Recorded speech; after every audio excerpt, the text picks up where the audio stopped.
Pakistan this week میں ایک بار پھر خوش آمدید۔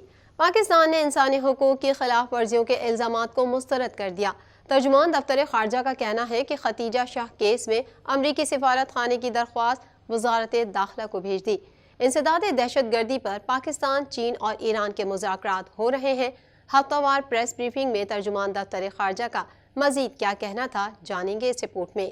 دفتر خارجہ نے کہا ہے کہ ختیجہ شاہ کیس میں امریکی سفارت خانے کی قونصلر رسائی کی درخواست وزارت داخلہ کو بھیج دی ہے۔ ترجمان دفتر خارجہ ممتاز زہرا بلوچ نے کہا کہ پاکستان آئین اور قانون کے مطابق چلنے والا ملک ہے۔ انسانی حقوق کی خلاف ورزیوں کے الزامات بے بنیاد ہیں۔ ترجمان دفتر خارجہ ممتاز زہرا بلوچ نے میڈیا بریفنگ میں کہا کہ ختیجہ شاہ کی دوہری شہریت کی وجہ سے امریکی سفارت خانے نے قونصلر رسائی کی درخواست کی، جو وزارت داخلہ کو بھجوا دی گئی ہے۔ ترجمان کا مزید کہنا تھا کہ 9 مئی کے واقعات میں ملوث کرداروں کے ساتھ آئین اور قانون کے مطابق سلوک کیا جا رہا ہے۔ پاکستان آئین اور قانون کے مطابق چلنے والا ملک ہے۔ پاکستان میں تمام شہریوں کو بنیادی حقوق حاصل ہیں۔ پاکستان میں انسانی حقوق کی خلاف ورزیوں کے الزامات بے بنیاد ہیں۔ دفتر خارجہ کی ترجمان نے کہا کہ انسداد دہشت گردی پر پاکستان، چین اور ایران کے سہ فریقی مذاکرات ہو رہے ہیں۔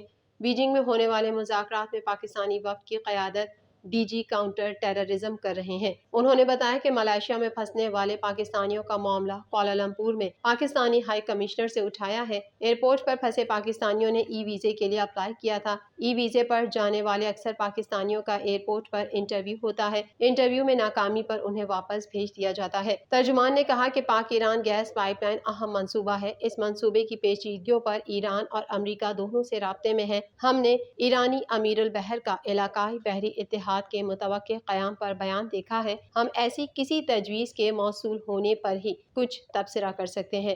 وزیر خارجہ کے متوقع دورے ایران کے حوالے سے ابھی فیصلہ یا تاریخ طے نہیں ہوئی ہے۔ ترجمان کا کہنا تھا کہ کشمیر میں بھارتی افواج کا ظلم و ستم جاری ہے۔ عالمی برادری سے ایک بار پھر مسئلہ کشمیر کو اقوام متحدہ کی قراردادوں کے مطابق حل کرنے کا مطالبہ کرتے ہیں۔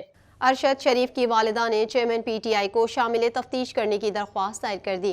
درخواست میں استدعا کی گئی ہے کہ ارشد شریف کے قتل سے متعلق ان تمام افراد سے شواہد حاصل کیے جائیں۔ عدالت جے آئی ٹی کی رپورٹس فراہم کرنے کا حکم بھی دے۔ مزید جانتے ہیں اس رپورٹ میں۔ سینئر صحافی ارشد شریف کی والدہ نے چیئرمین پی ٹی آئی کو ارشد شریف قتل از خود نوٹس کیس میں شامل تفتیش کرنے کی درخواست دائر کر دی۔ درخواست میں استدعا کی گئی ہے کہ ارشد شریف کے قتل سے متعلق ان تمام افراد سے شواہد حاصل کیے جائیں۔ ارشد شریف کی والدہ نے متفرق درخواست میں مزید کہا کہ مقدمے کی حساسیت اور اہمیت کے پیش نظر سپریم کورٹ کے اقدام کو سراہتی ہوں۔ ارشد شریف کی والدہ نے کہا کہ قتل کی تحقیقات پاکستان میں ہونے والی سازش سے شروع کی جائیں۔ کئی افراد نے ارشد شریف کے قتل کی سازش کے بارے میں جاننے کا دعویٰ کیا ہے۔ انہوں نے کہا کہ فیکٹ فائنڈنگ کمیٹی کی رپورٹ اور نہ ہی جے آئی ٹی کی رپورٹ فراہم کی گئی۔ ایڈوکیٹ شوکت عزیز صدیقی کے ذریعے دائر کی گئی متفرق درخواست میں ارشد شریف کی والدہ نے موقف اختیار کیا ہے کہ chairman P T I Faisal وابڈا، سلمان اقبال، مراد سعید اور عمران ریاض کو شامل تفتیش کیا جائے۔ سپریم کورٹ سے استدعا ہے کہ جے آئی ٹی سربراہ کو 5 افراد کو تحقیقات میں شامل کرنے کا حکم دے، ساتھ ہی عدالت جے آئی ٹی کی رپورٹس فراہم کرنے کا بھی حکم دے۔ سمندری طوفان بائپر جوائے کا رخ تبدیل ہو کر پاکستان کی جانب مڑ گیا۔ بحیرہ عرب سے اٹھنے والا طوفان بائپر جوائے کراچی سے 1160 کلومیٹر کے فاصلے پر رہ گیا۔ فی الوقت پاکستان کے ساحلی علاقوں کو کوئی بھی خطرہ درپیش نہیں۔ مزید احوال اس رپورٹ میں۔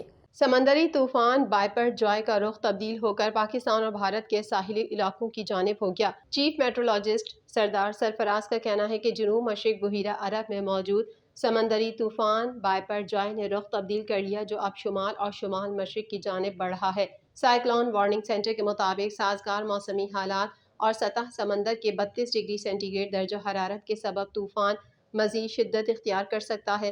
فی الوقت پاکستان کے ساحلی علاقوں کو کوئی بھی خطرہ درپیش نہیں ہے۔ محکمہ موسمیات کا کہنا ہے کہ بحیرہ عرب کے طوفان کے ارد گرد ہوائیں 130 سے 160 فی گھنٹہ کی رفتار سے چل رہی ہیں۔ طوفان کی شدت اختیار کرنے کے باعث ہوا کی رفتار فی گھنٹہ بڑھتی جا رہی ہے۔ چیف میٹرولوجسٹ کے مطابق اس ٹریک میں بھارت سمیت پاکستان کے ساحلی علاقے بھی آتے ہیں۔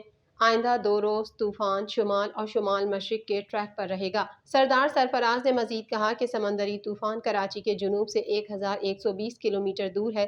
طوفان کون سے ملک کے ساحلی علاقوں پر اثر انداز ہوگا، یہ کہنا قبل از وقت ہے۔ محکمہ موسمیات نے بتایا کہ بحیرہ عرب کے طوفان کا پاکستان کی ساحلی پٹی کو کوئی خطرہ نہیں۔ تاہم سائیکلون وارننگ سینٹر سمندری طوفان کی مسلسل نگرانی کر رہا ہے۔ سمندری طوفان بائپر جوائے کے ممکنہ اثرات کا خدشہ، نیشنل ڈیزاسٹر مینجمنٹ اتھارٹی نے ماہی گیروں کو کھلے سمندر میں جانے سے گریز کی ہدایت جاری کی ہے۔ ترجمان NDMA کے مطابق گزشتہ 24 گھنٹوں کے دوران بحیرہ عرب کے جنوب مشرق میں موجود سمندری طوفان میں اضافہ دیکھا گیا۔ محکمہ موسمیات کے سائیکلون وارننگ سینٹر کراچی کی جانب سے صورتحال کی مسلسل نگرانی جاری ہے۔ انہوں نے بتایا کہ اس وقت پاکستان کے کسی ساحلی علاقے کسی بھی خطرے کی زد میں نہیں۔ مذکورہ صورتحال کے تناظر میں طوفان کے پیش نظر نیشنل ڈیزاسٹر مینجمنٹ اتھارٹی نے متعلقہ اداروں کو الرٹ رہنے کی ہدایت جاری کر دی ہے۔ کاروباری دنیا سے بھی خبر شامل کر لیتے ہیں۔ قومی اقتصادی سروے 2022 تا 2023 جاری کر دیا گیا۔ حکومت کا ایکسپورٹ، ریمیٹنس اور براہ راست غیر ملکی سرمایہ کاری میں کمی کا اعتراف۔ اسحاق ڈار کا کہنا تھا کہ GDP 0.29% رہی، مہنگائی میں 29% اضافہ ہوا۔ مزید تفصیلات اس رپورٹ میں۔ وزیر خزانہ سینیٹر اسحاق ڈار نے رواں مالی سال کا قومی اقتصادی سروے پیش کرتے ہوئے بتایا کہ رواں مالی سال معاشی ترقی کی شرح 0.29% رہی۔ پچھلا مالی سال بہت مشکل تھا۔ اقتصادی سروے کی اشاعت وزارت خزانہ کی ذمہ داری ہوتی ہے۔ وزیر خزانہ نے کہا کہ ملک 2017 میں مثبت سمت میں جا رہا تھا، مگر 4 سالہ اقتدار نے بری حالت کر دی۔ 2017 میں پاکستان کی معیشت دنیا کی 24ویں معیشت بن چکی تھی۔ 2022 میں پاکستان کی معیشت بدقسمتی سے دنیا کی 47ویں معیشت بنی۔ انہوں نے کہا کہ ہم جو ایریاز کور کریں گے ان میں زراعت بھی شامل ہے۔ کیپٹل مارکیٹ، صحت، تعلیم، مواصلات سب کو کور کیا گیا ہے۔ ہم نے 5 as exports, energy, empowerment, environment کو ترجیح دی ہے۔ حکومت کی ترجیح ہے کہ میکرو اکنامک ترقی کے ساتھ ساتھ چلیں۔ ہم نے ملک میں معاشی استحکام لانا ہے۔ اسحاق ڈار نے یہ بھی کہا کہ ہمارے دور میں اسٹاک مارکیٹ کی کیپٹلائزیشن $100 ارب تھی۔ ملک کو جلد معاشی ترقی کی راہ پر ڈالنا چاہتے ہیں۔ معیشت میں جو گراوٹ ہو رہی تھی وہ رک چکی ہے۔ انہوں نے کہا کہ PTI دور میں قرضوں اور واجبات میں 100% اضافہ کیا گیا۔ قرضوں اور سود کی ادائیگیوں کا خرچہ 7,000 ارب روپے تک پہنچ چکا ہے۔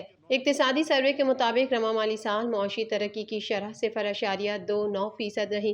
زراعت کے شعبے نے 1.55% شرح سے ترقی کی۔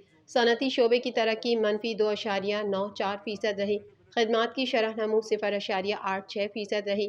سیلاب، عالمی کساد بازاری اور سخت اقتصادی فیصلے شرح نمو میں کمی کا باعث بنے۔ سروے میں کہا گیا کہ کرنٹ اکاؤنٹ خسارہ $3.3 ارب پر آ گیا۔ گزشتہ سال اسی عرصے میں کرنٹ اکاؤنٹ خسارہ $13.7 ارب تھا۔ جولائی تا مئی تجارتی خسارہ 40.4% کمی سے $25.8 ارب رہا۔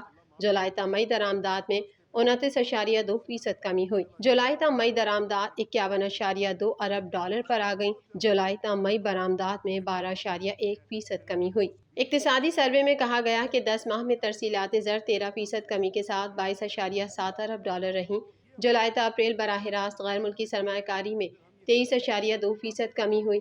براہ راست غیر ملکی سرمایہ کاری $1,170 ملین رہی۔ مینوفیکچرنگ کی شرح نمو -3.91% رہی۔ مینوفیکچرنگ شعبے کی پچھلے سال شرح نمو 10.86% تھی۔ تعمیرات کے شعبے کی شرح نمو -5.53% رہی۔ تعمیرات کے شعبے کی شرح نمو پچھلے سال 1.90% تھی۔ سروے کے مطابق بجلی، گیس، پانی کی فراہمی سمیت انڈسٹری کے ذیلی شعبوں میں شرح نمو 6% رہی۔ ہول سیل اور ریٹیل تجارت کی شرح نمو -4.46% رہی۔ ہول سیل اور ریٹیل تجارت پچھلے سال 10.3% تھی۔ ٹرانسپورٹ اور اسٹوریج کے شعبے میں ترقی کی شرح 4.73% رہی۔ سینیٹر اسحاق ڈار نے وزارت خزانہ میں وفاقی وزیر برائے منصوبہ بندی احسن اقبال کے ہمراہ قومی اقتصادی سروے 2022 تا 2023 پیش کیا۔ پاکستان دس ویک میں فی الحال اتنا ہی۔ مزید خبروں کے ساتھ اگلے ہفتے پھر حاضر ہوں گے۔ جب تک کے لیے اپنی میزبان کو اجازت دیجیے۔ اللہ حافظ۔